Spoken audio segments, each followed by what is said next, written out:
about getting to every neighborhood where the needs are the greatest.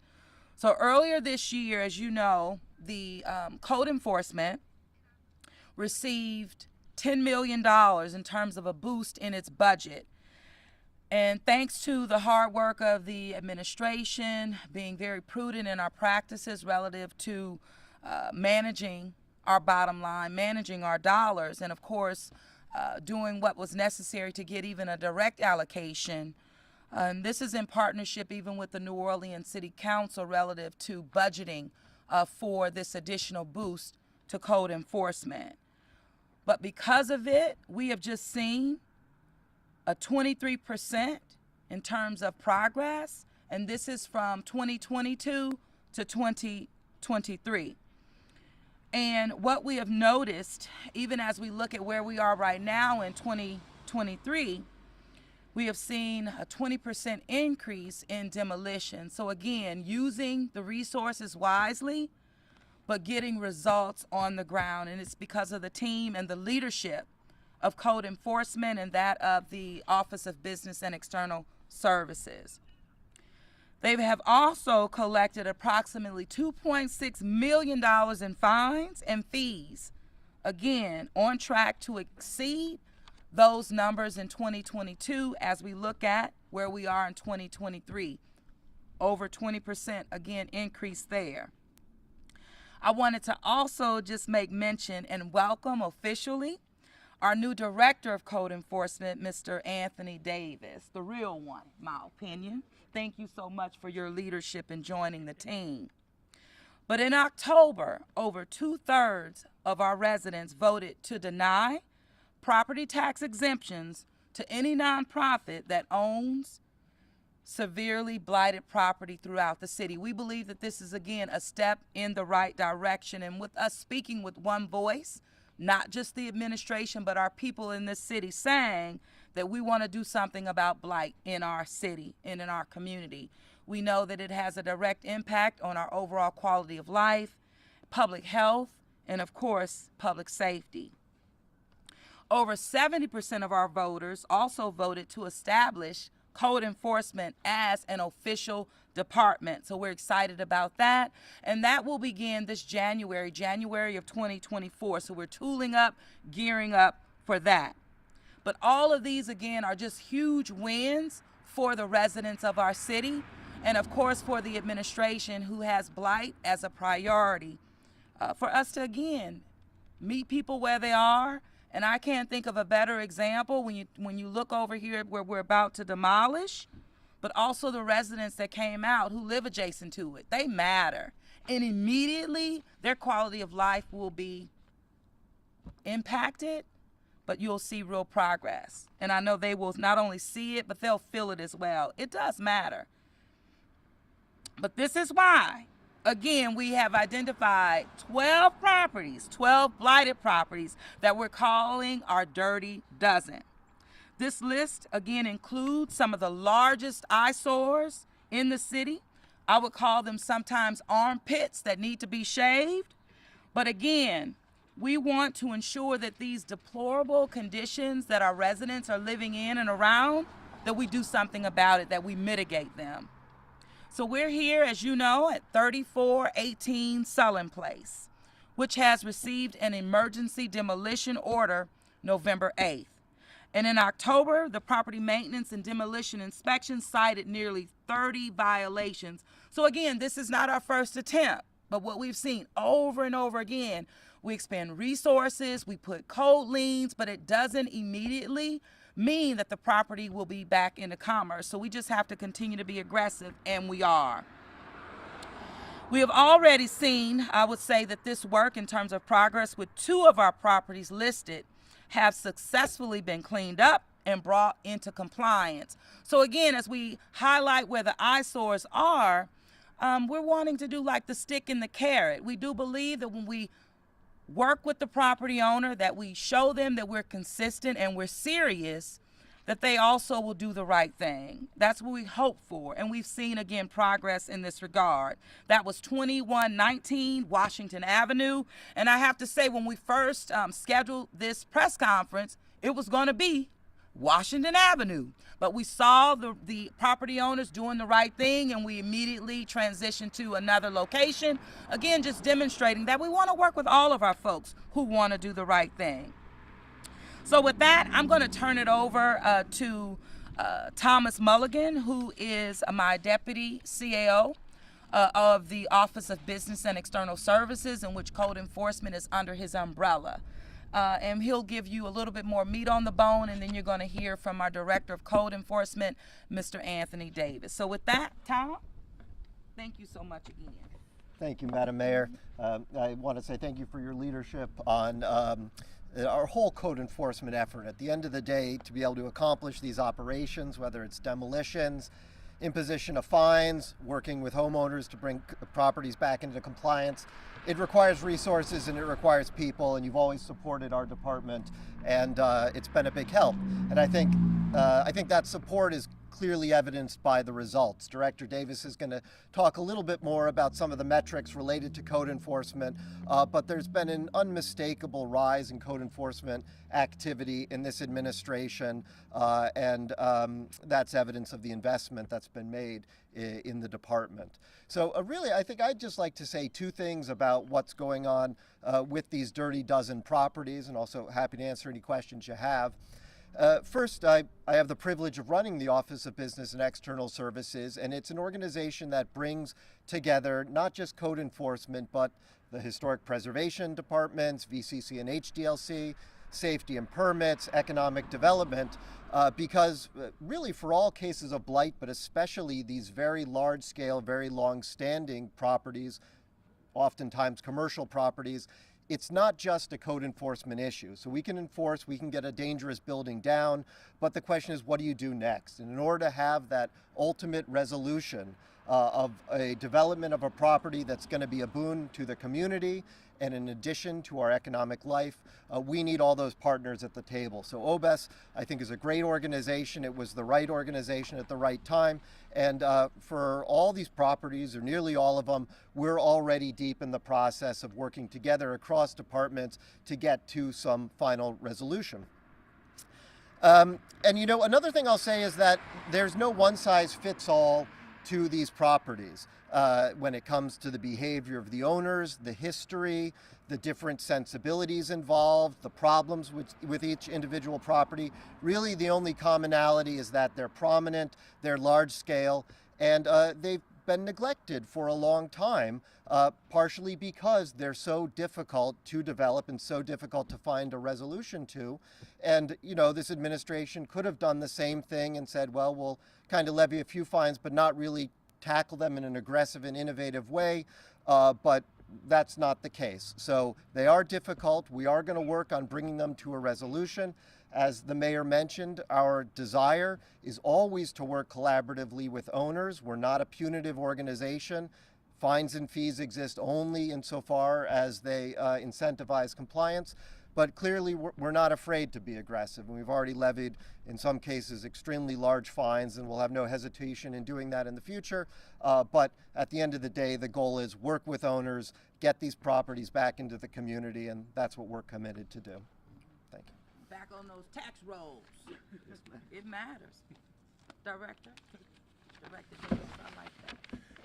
Good afternoon, everyone. Madam Mayor, Mr. Mulligan, thank you again. So I just wanted to provide you a brief overview of what we call the Dirty Dozen and where we are specifically with those properties.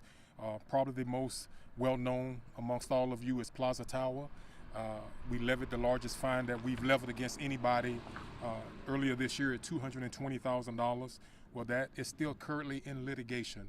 And obviously, as long as it's in litigation, code enforcement will continue to follow the law and do those things that are necessary that code enforcement should be prepared to do as soon as it's out of litigation.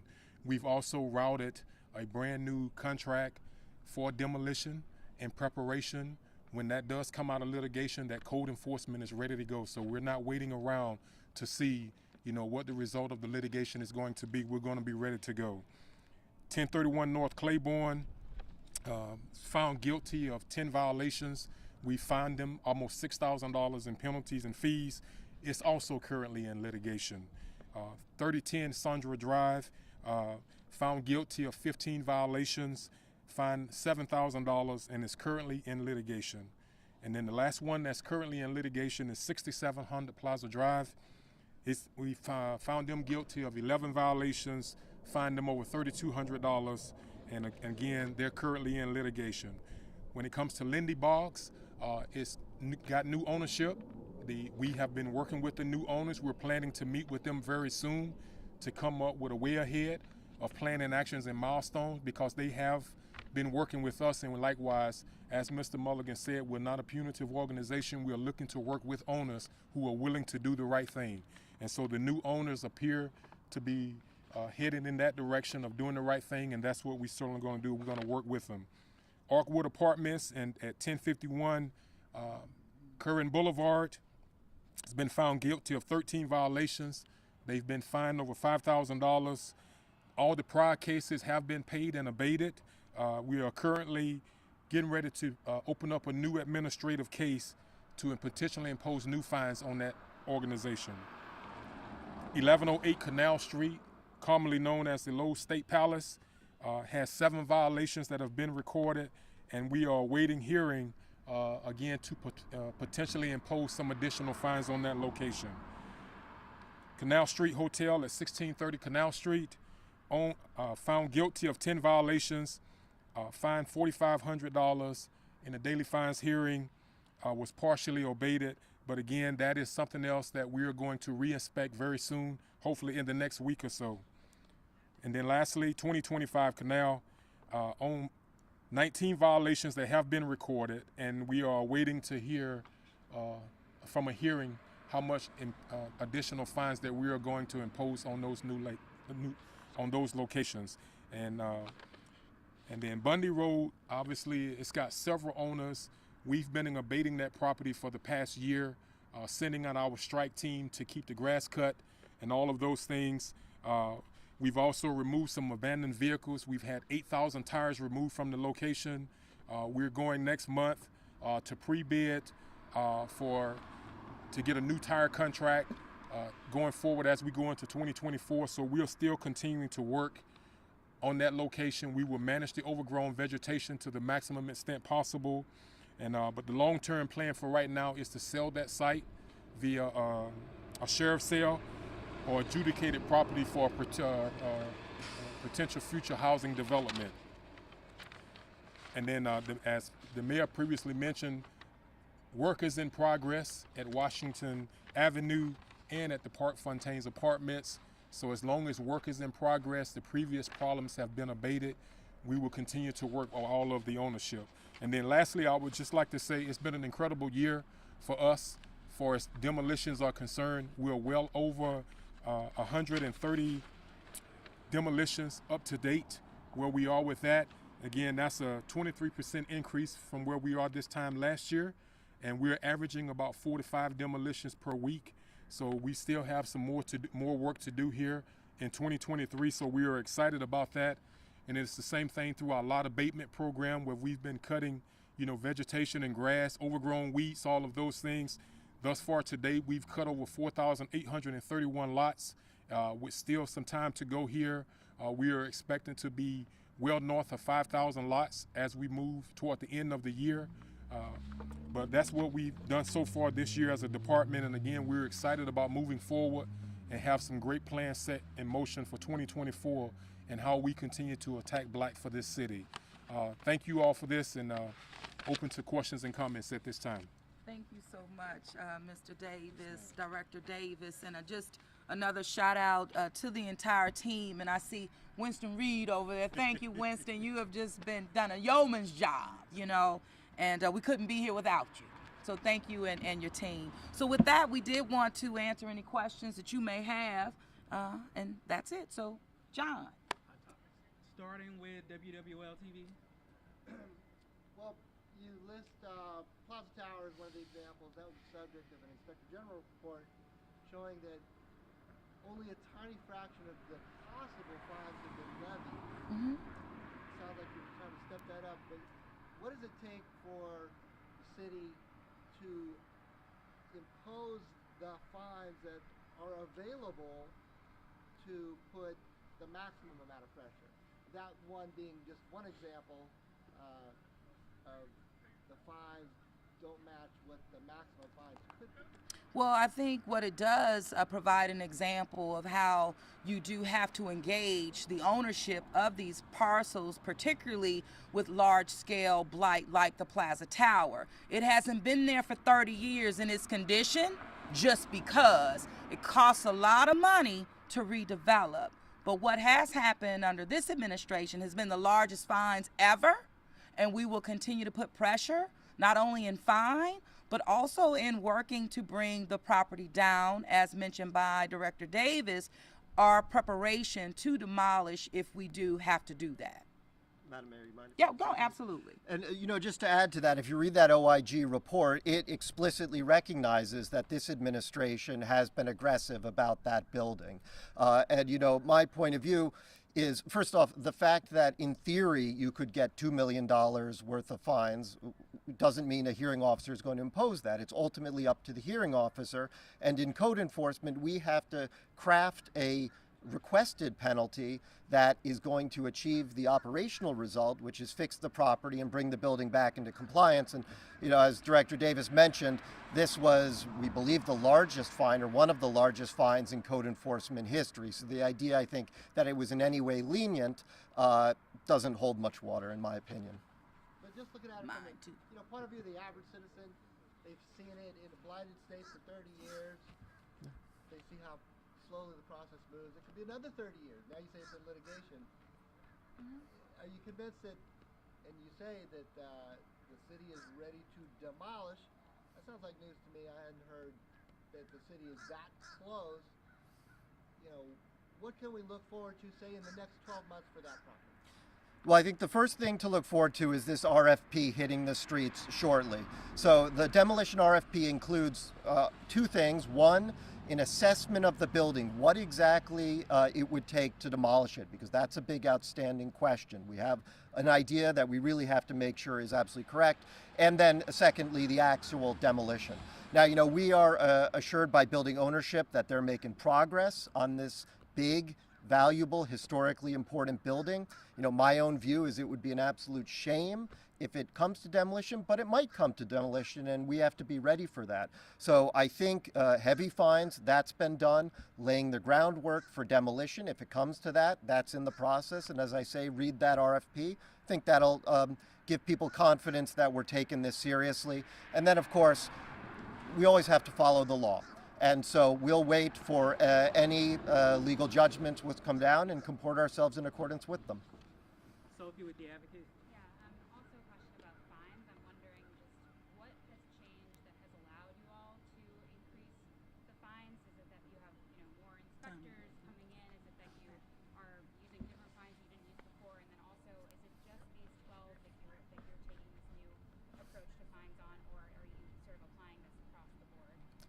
No, it's across the board, and there are a number of things. There have been legislative changes, including in Baton Rouge, which allow the imposition of larger fines. A part of it is a conscious decision by the administration to be more aggressive. Really in cases where we have a blighted building, it's a nuisance to the community, an owner has the resources to fix it, but he or she isn't doing it. In those cases, we do think more aggression with fines is appropriate.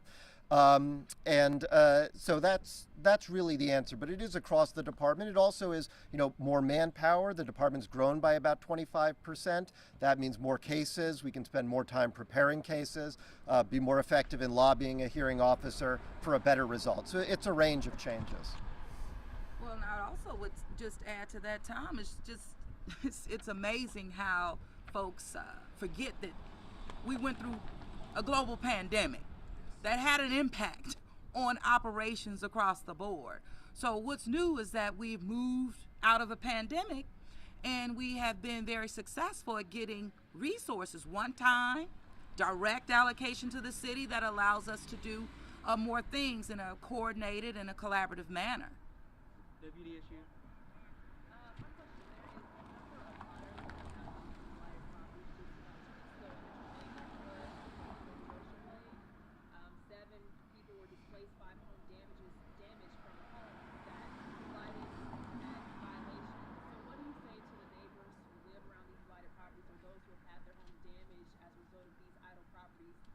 reassure them that, you know, this is being taken care of in a timely fashion where their homes are not at risk? Well, we reassure them by doing exactly what we're doing now, putting resources to work, fighting for resources, and putting those resources to work, understanding where our blighted properties are, working with homeowners, being very aggressively, you know, in terms of enforcement. But it's a work in progress, and it doesn't, I think that's why it's such a priority. People who live adjacent, it has a direct impact on their daily quality of life. I've seen it and I've lived it firsthand. You know, finally, you know, the blighted properties behind my home, I have new construction going on. But it is just a testament, again, to how you work with ownership, but how you push parcels back into commerce. Anything to add, Tom, Director? Yeah. Thank you all. That's it. All right. Well, they're gonna do the demo on site still if y'all wanna stay behind It's and on topic. get that. The question I have is on topic. Does that matter? Who's that? Talk, Madam Mayor, can I We're ask done. you a question about the we amendment? can talk with Tom or again, Yeah, they'll be. if that works for you. But thank you all. What's the square footage of this? Oh, I don't know, Madam Mayor. 16 square footage. So I guess we can probably all just set up here, huh? 16. The only instructions I were given is just don't go behind the red tape. Yeah.